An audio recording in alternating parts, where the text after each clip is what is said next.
Thanks for tuning in. Ham Talk Live will be on the air shortly. Please stand by.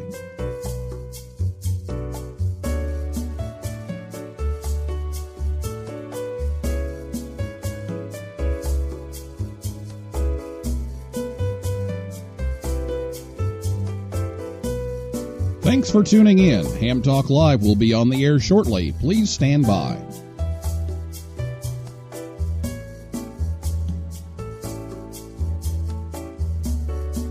This episode of Ham Talk Live is brought to you by Tower Electronics. For connectors, cables, and more, call 920-435-2973 or visit pl-259.com. And by ICOM. Heard it? Worked it? Logged it. Visit www.icomamerica.com/amateur for more information about ICOM radios. It's Ham Radio with Neil Rapp. Here we go. Welcome to Ham Talk Live. Call in, let's talk. Neil's your guy. Ham Talk Live. Here we go on Ham Talk Radio.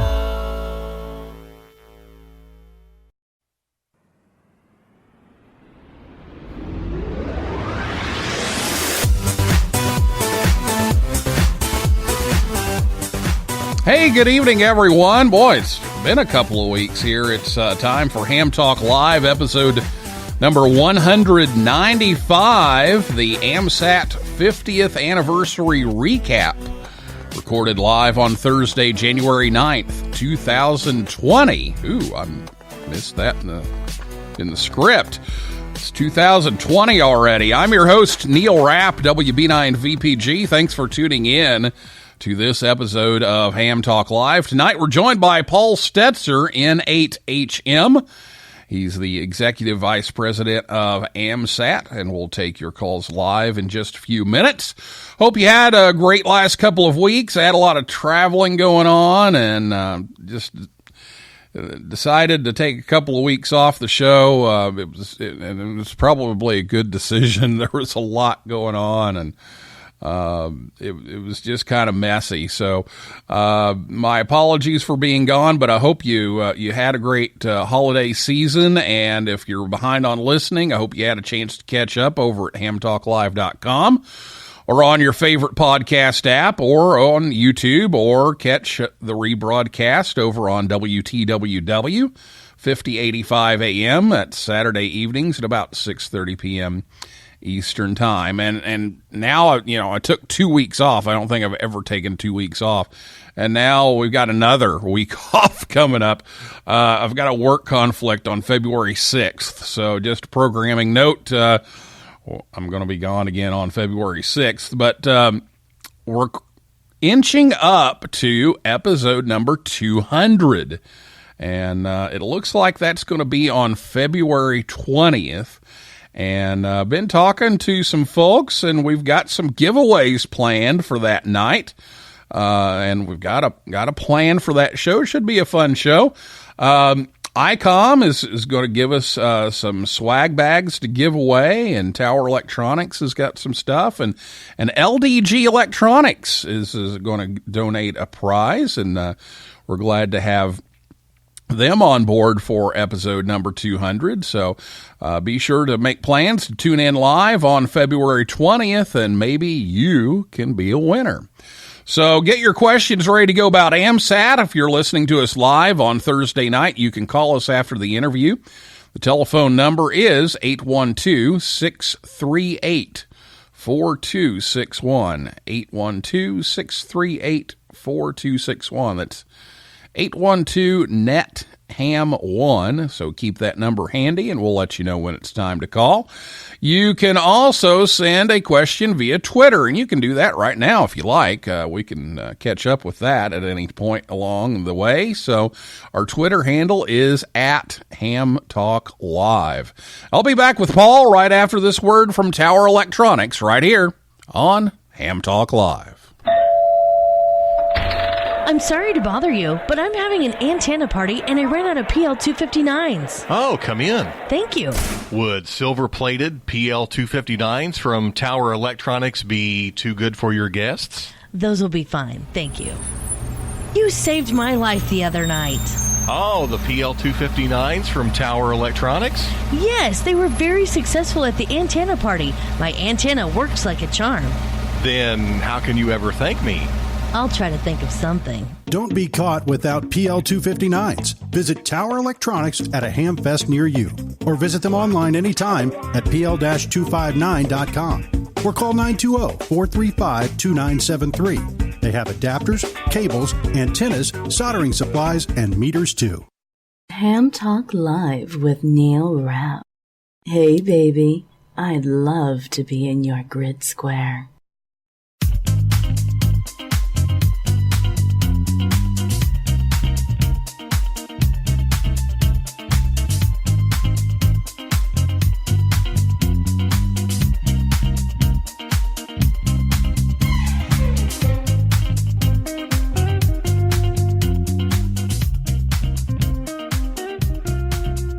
Thanks to Scott and Jill at Tower Electronics for sponsoring the show again tonight.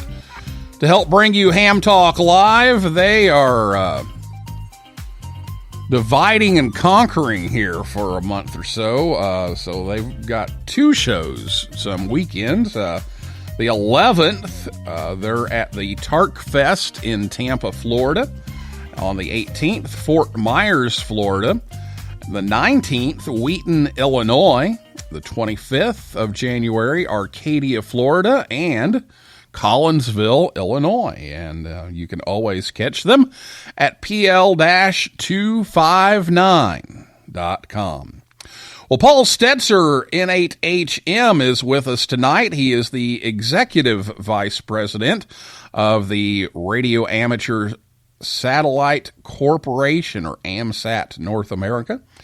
He is also a member of AMSAT UK and the Potomac Valley Radio Club. Paul became first licensed at the age of 14 and upgraded to extra within a few months, and he has a long list of awards he's earned on the air, and formerly a member of the Michigan State University Amateur Radio Club. So if it wasn't a copyright violation, I might play the Michigan State fight song for you, Paul, but it's a copyright violation, so yes. I guess we won't do that.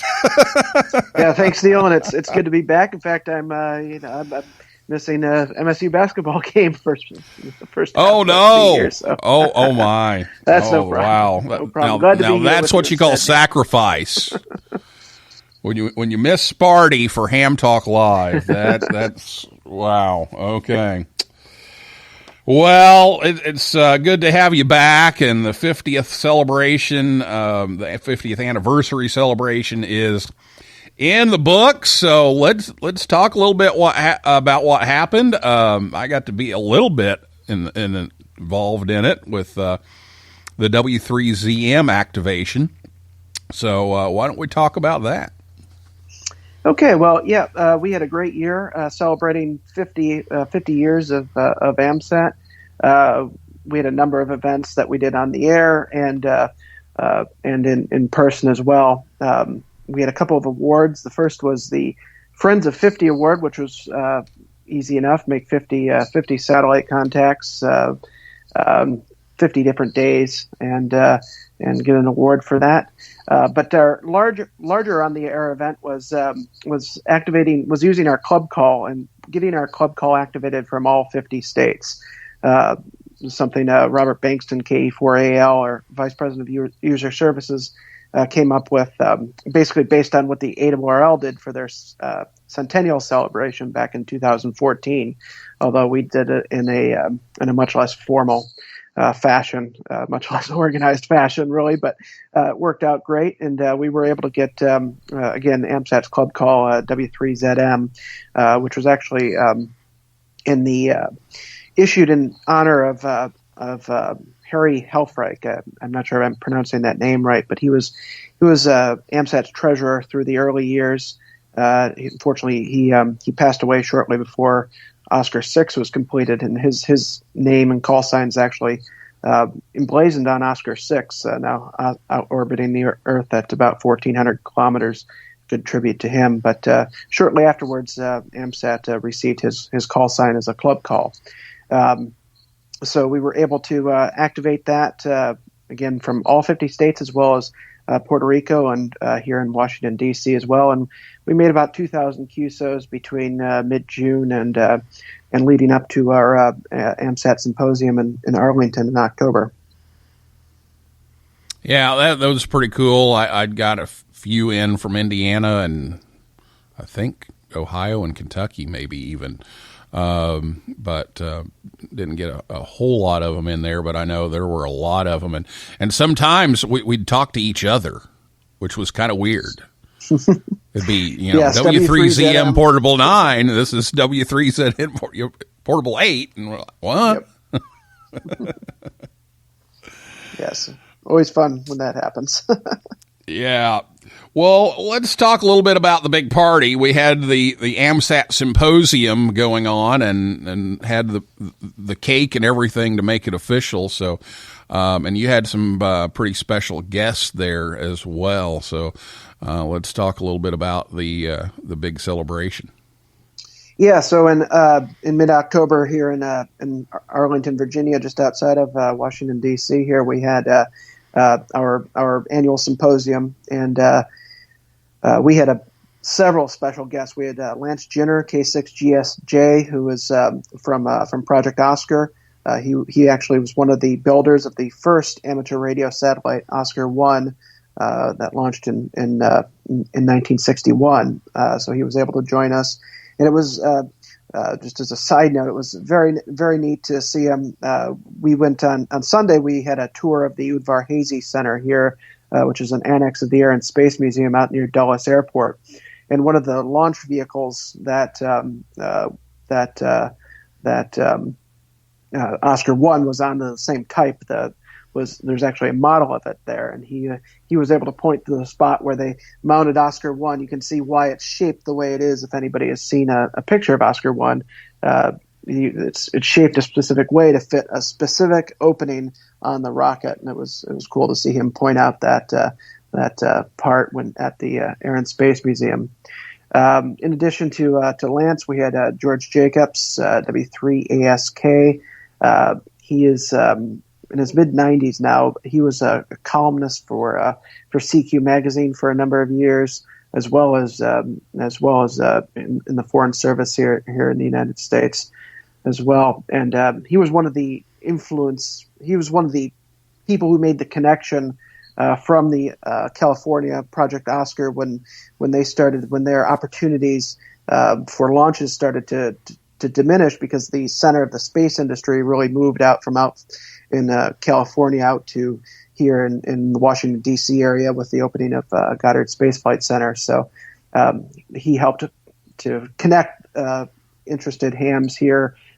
Perry Klein, W3PK, our founding president, Jan Keene, W3GEY, who are also both at the symposium, and he kind of connected them to Project Oscar, and that led to the formation of AMSAT as well as the first project. So AMSAT's first project, after we were founded in 1969, was to arrange the launch of a satellite that had been built by students at the University of Melbourne in Australia. And they had written to Project Oscar and asked them, if we build a satellite, can you get a launch for it? And Project Oscar replied, well, we'll try our best. They completed their satellite and sent it over to California, where it sat for a couple of years before it was brought cross country after AMSAT was founded and launched on January 23rd of 1970. So the 50th anniversary of the launch, the first satellite launch arranged by AMSAT, is coming up here in 2 weeks.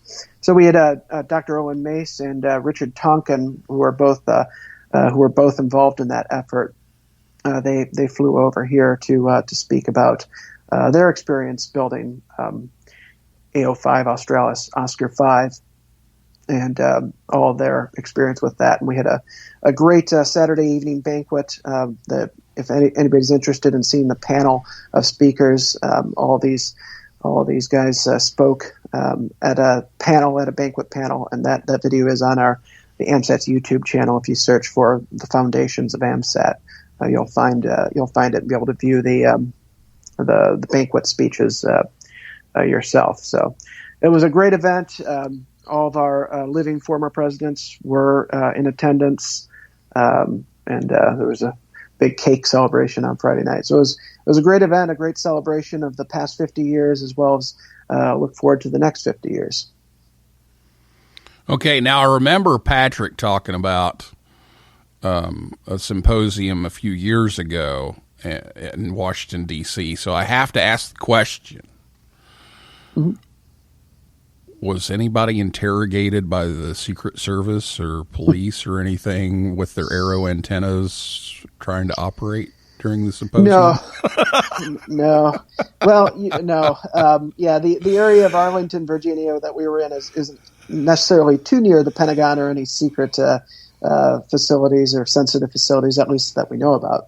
And it really, the horizon in Arlington wasn't great, and there was only a couple of passes. I think just one pass anybody actually worked during the symposium itself in next to the hotel. But not a great place to operate from, with all the tall buildings near the hotel. Well, I had to ask, so I did my duty there. Well, the past 50 years has been pretty amazing, and there's a lot that's happened, and it's just incredible that these things can be engineered and put together and affordable and launched. And, you got to play around with launch schedules, and we'll talk about that a little bit in some of the upcoming launches. But there's just a lot of things that have to come together to make this all happen. And so we've got 50 years of history behind us. Let's take a look at the next 50 years. What's coming up in the next 50 years, and what's coming up next? What's coming up soon? Mm-hmm. Well, I guess we'll talk about both the immediate short term, and then we'll talk about the future beyond that. But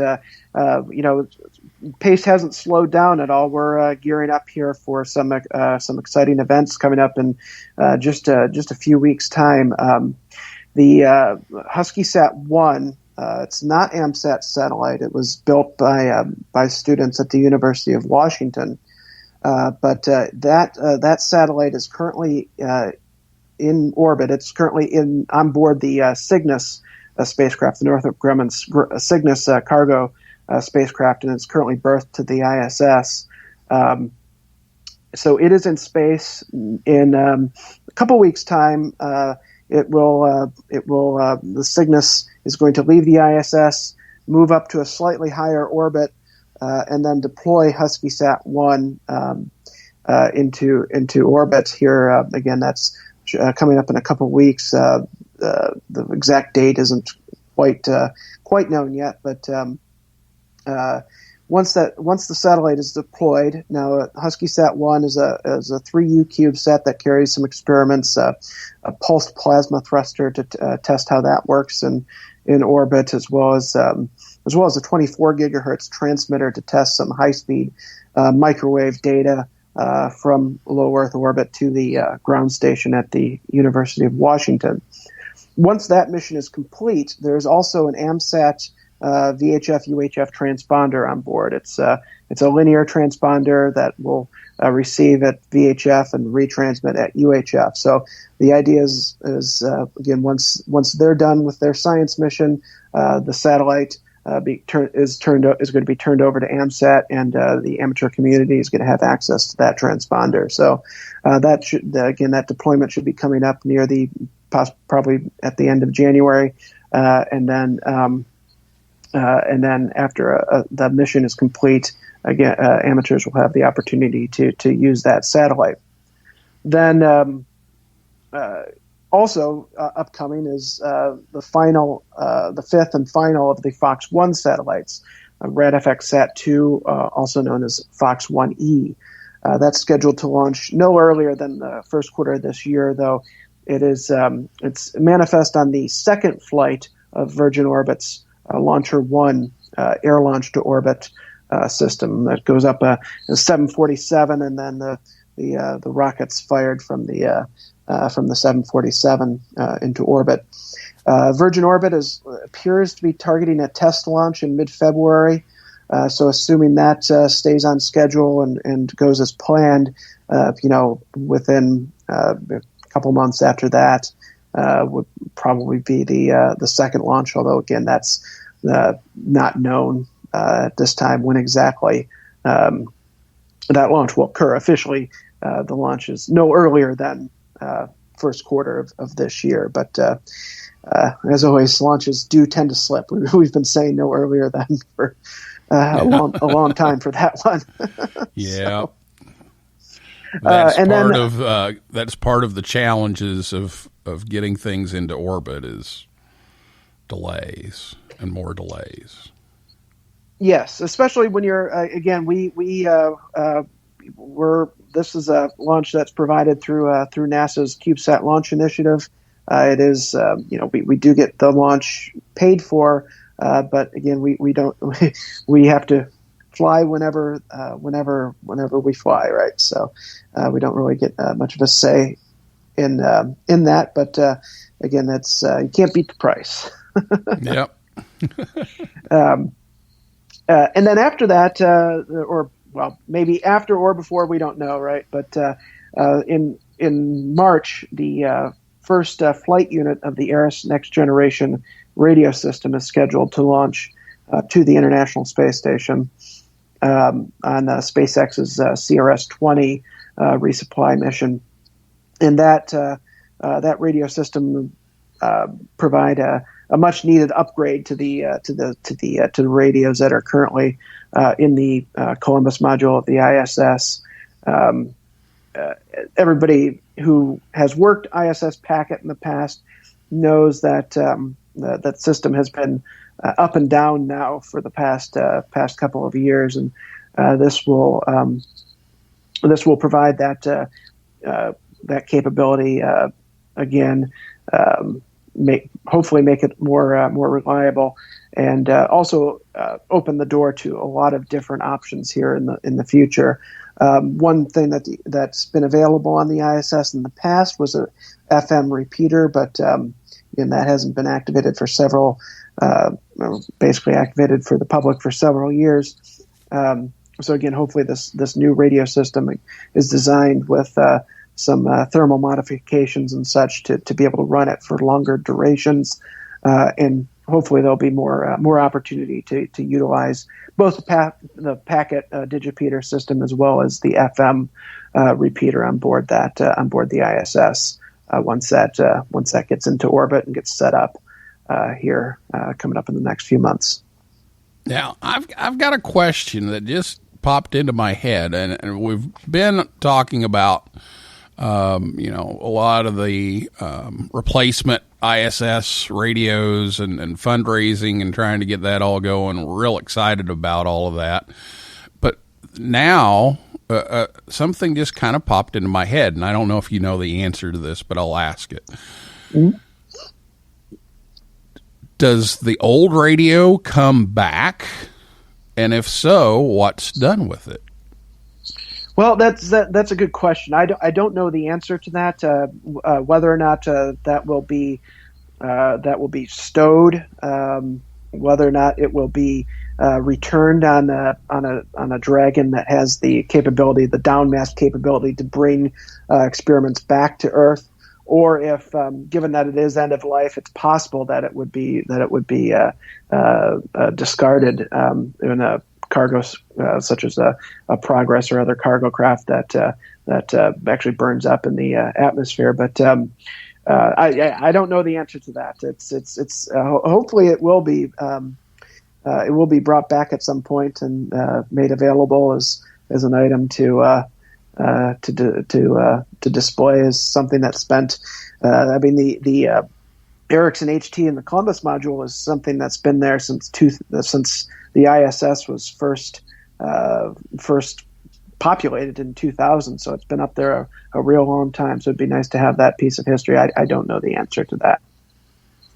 And just curiosity, it might be kind of cool to figure out, what failed.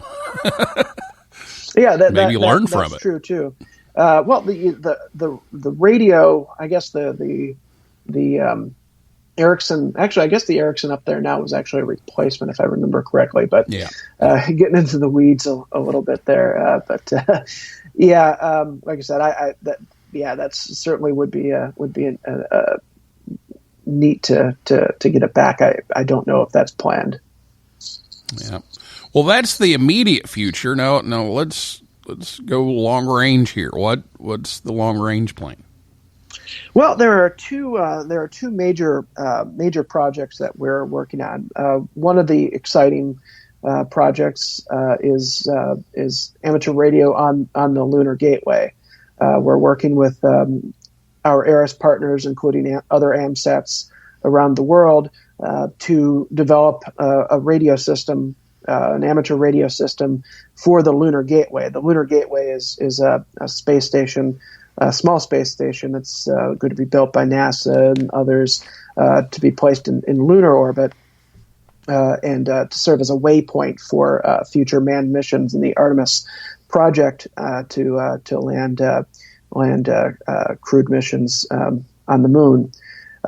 So we are working on that again with all of the various amateur radio on the International Space Station partners, as well as other AMSAT groups, to design that system. Now, the system would include the ability for the same types of activities on the ISS, such as school contacts.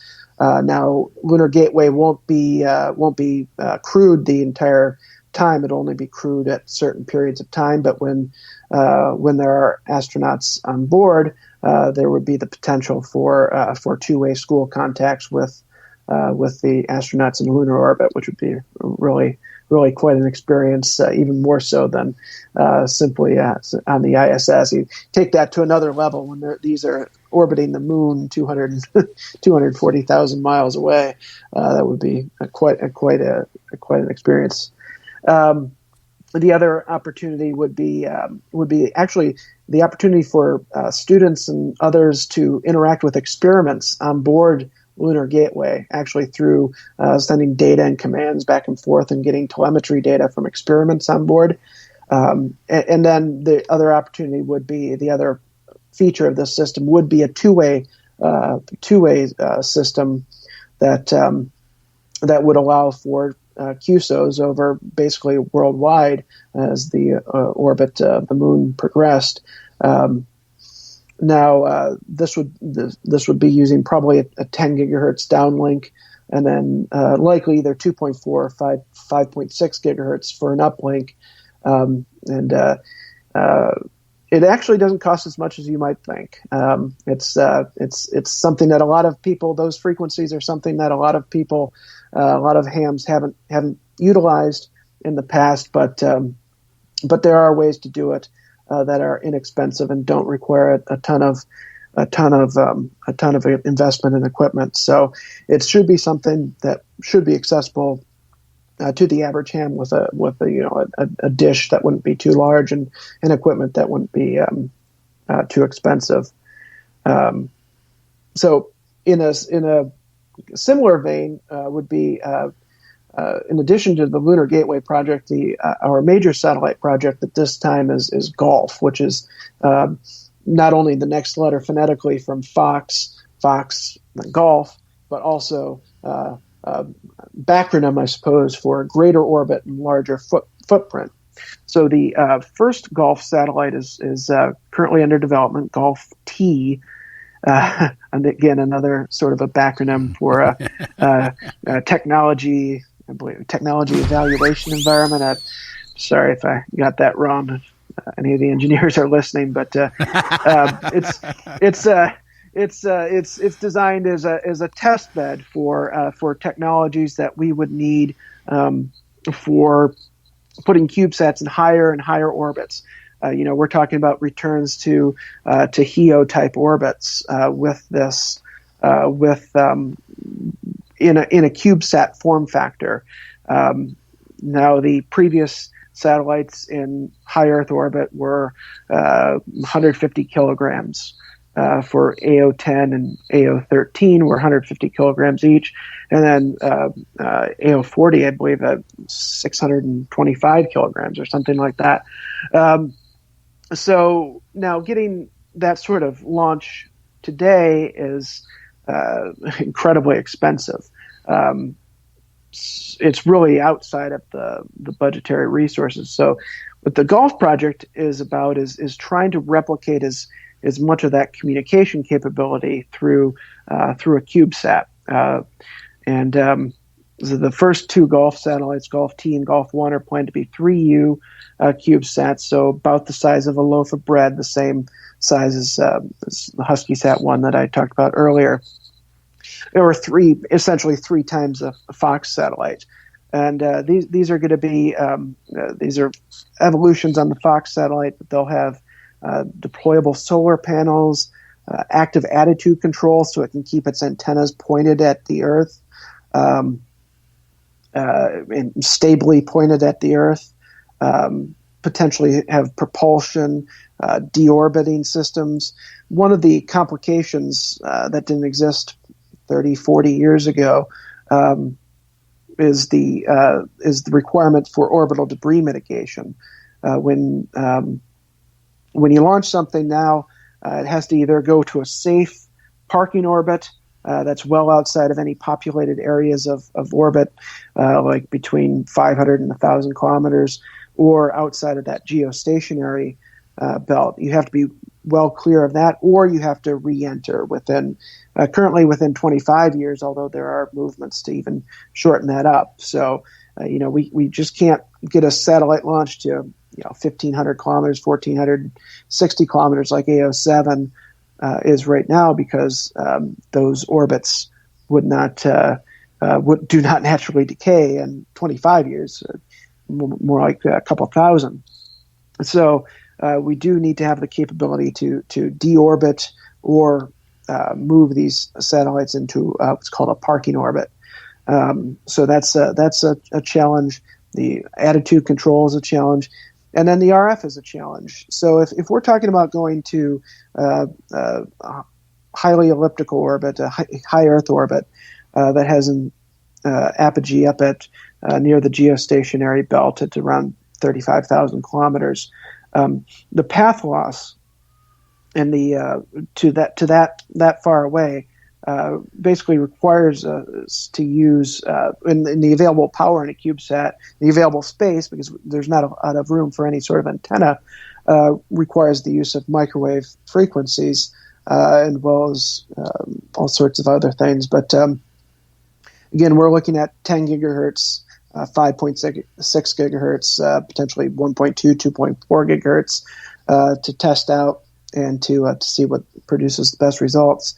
But the core transponder in the Golf series will be a software-defined radio that will be able to be configured in any number of different types of channel configurations, used for digital voice technologies, digital data technologies, and all sorts of things to efficiently relay communications across that long of a distance with having such small power in orbit, and while not requiring any EME class giant dishes here on Earth. We'd like these to be accessible using a 1 meter or less dish, something that most hams could put together. Lots and lots of things to work on and get right before these take place. And I admire the foresight and the challenges and accepting those of making all that work, because that's a lot to take on. Well, we're due for a break, or we're a little over, so we're going to take a break right now, and we're going to come back. We've got a couple of questions, and you said the word geostationary, so We're going to come back and pick up a question about geostationary here and take your calls live at 812-638-4261 when we come back after this word from ICOM right here on Ham Talk Live. New year, new savings. Bring in the new year loud and clear with some of ICOM's most innovative products. Check out the website for current promotions on ICOM's IC7610, 7300, and 9700. Start the new year off with the high-performance IC7610. It's a direct sampling transceiver that will change the world's definition of a software-defined radio. It has the ability to pick out the faintest of signals, even in the presence of stronger adjacent ones. With RF direct sampling, 110 dB RMDR, independent dual receiver, and dual digicell. With the IC7300, ICOM is changing the way entry-level HF is designed. This high-performance, innovative HF transceiver has a compact design that will far exceed your expectations. RF direct sampling, 15 discrete bandpass filters, a large 4.3-inch color touchscreen, real-time spectrum scope, and an SD memory card slot. The IC9700 was built with the VHF-UHF weak signal operator in mind, with faster processors, higher input gain, higher display resolution, and a cleaner signal. ICOM's IC9700 is the pinnacle of perfection. A 4.3-inch color touchscreen, dual watch operation, and full duplex operation in satellite mode, real-time high-speed spectrum scope and waterfall display, voice recording and playback function with the SD memory card, and it supports CW, AM, sideband, FM, RTTY, and D-Star DV and DD modes. Visit www.icomamerica.com/amateur for more information on ICOM radios. Join the conversation. Give us a call at 812-NET-HAM1. That's 812-638-4261. Now, here's more Ham Talk Live.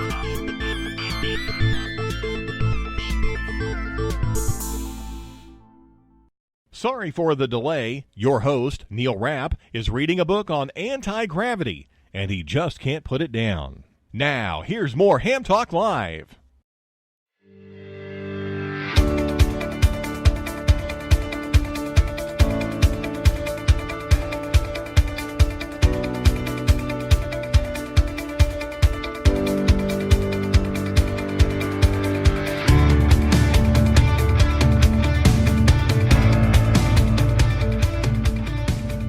Thanks to ICOM for sponsoring the show each and every week. Check them out at icomamerica.com/amateur. Ham Talk Live is on the air every Thursday night, 9 p.m. Eastern Time at hamtalklive.com. And be sure to check us out on Facebook, Twitter, and Instagram. And it is time, once again, for your phone calls. So if you have a question for Paul, give us a call at 812-638-4261. 812-NET-HAM1, or you can tweet us. It's at Ham Talk Live on Twitter, and if you're listening to us on WTWW or on the podcast edition, we're not here. Sorry. It was Thursday night when we did this, so you won't be able to call in tonight. But we do have a tweet here, so let's take a look at that, Paul, if we can. It's from Stephen N8DEZ, and he says, is AMSAT North America Board of Directors looking for launch opportunities other than LEO? Jealous of Oscar 100 in Europe and, maybe some Millennia orbits, and he had to sneak in a Go Buckeyes. So I guess we'll give equal time there. So we'll let the Ohio State fans have their moment. So, all right. So go ahead. Well, thanks for the question, Stephen. We're always looking for, AMSAT is always looking for different opportunities and different ways to get to orbits higher than LEO. Now, most CubeSats are destined for low Earth orbit. Most missions don't have a reason to go anywhere beyond there. So and getting a launch for anything other than a CubeSat is certainly cost prohibitive. So it's a challenge. It's one that we are looking at. Certainly looking for different launches to a variety of orbits. One thing that may be available for a future AMSAT satellite would be to launch to a geostationary transfer orbit. Now, certain launch sites for geostationary transfer orbits could provide similar coverage, similar communications coverage to something like AO10 when it's at apogee. So essentially, worldwide coverage as a satellite progresses across the sky. With different windows to different parts of the world. So it's something that certainly is possible. Now, one thing that would be a big investment of money. It's something that would require a significant fundraising campaign to accomplish. And we would want to make sure that the satellite that is launched is good as well tested and as good as possible. And the technologies that are in the Golf satellites, like I said earlier, the attitude control, because if you have a patch antenna transmitting at 10 gigahertz from 35,000 kilometers away, you certainly have to be pointed at the Earth for that to work. The software-defined radio transponder that can be configured to accommodate different types of digital modes or different channel bandwidths for different activities and such, maybe wideband channels, narrow band channels, that sort of thing. That's something that we need to develop and we need to get right. The computers, the onboard computers in the satellite need to be tolerant of the radiation, especially in a Molniya orbit or a geostationary transfer orbit or something like that. The satellite passes through Van Allen belts and is subjected to quite a dose of radiation. So the onboard computers, the internal housekeeping units, as they're referred to on satellites, need to be radiation tolerant. And that's one of the things that's being developed for Golf. Propulsion. To maintain the orbit that you want to maintain, and deorbit mechanisms either via active propulsion or some sort of passive system, if that's possible from that orbit, are all things that we want to make sure work. Number one, want to make sure that they work, so that spending $1 million maybe on a launch to do this is something that is successful, because it would be we would want to make sure that works. That would work if we were to fundraise for and invest in that sort of launch. The second problem with getting to those types of orbits is not the financial part, but the regulators are going to want to know that you know what you're doing, especially in terms of propulsion and deorbiting. So successfully demonstrating those operations in LEO with Golf T and Golf 1 will certainly help to establish a track record that we can successfully operate those systems on a CubeSat and have that track record when going through the licensing process to get approval to do that, because that is the regulatory matters are something that is an underrated challenge for us at this point. It's certainly not all technical and not all financial, but there are very the perception of the orbital debris problem and the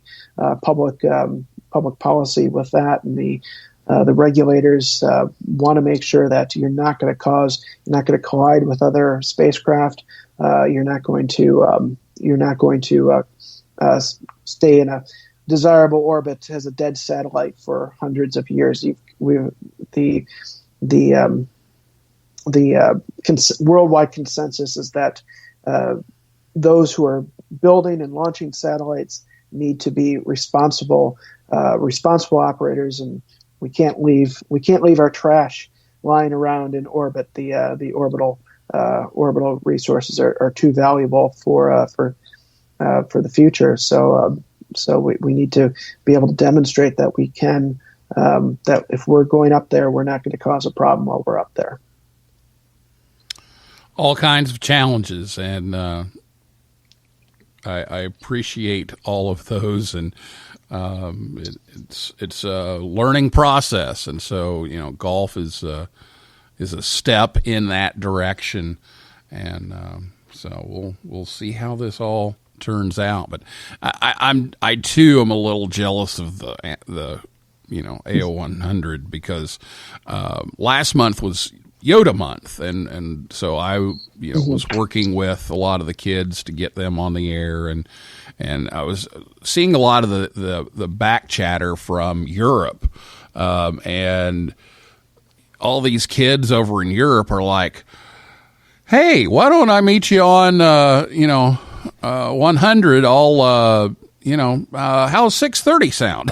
And I'm just like, that's so foreign to me, because it's always, okay, I've got this 10-minute window, and I got to be in the right place, and I got to have it pointed just the right way, and we got to, there's 10 minutes, and if you're not ready, it's gone, and they're just like, oh, 6:30 sound tonight. Yeah. No, and absolutely, I agree that that is the QO100 is a fantastic resource, and certainly, the amateur radio community over there has benefited greatly from the generosity of the company, the SIL satellite company, that allowed the use of backup transponders essentially on the satellite to be used for amateur radio use. I can't state it too often that is a multi-million-dollar per year donation to the amateur radio community that company is making by providing that resource. We have looked at opportunities for geostationary ride shares, and they're available if you pay the fee over here. So that fee is not necessarily feasible given the amount of members and how much we would have to commit to do that type of thing over here. They're not saying that it's impossible, but there were a unique set of circumstances that led to that opportunity over in Europe. So again, we continue to look for any and all opportunities to get up to higher orbits, geostationary orbits.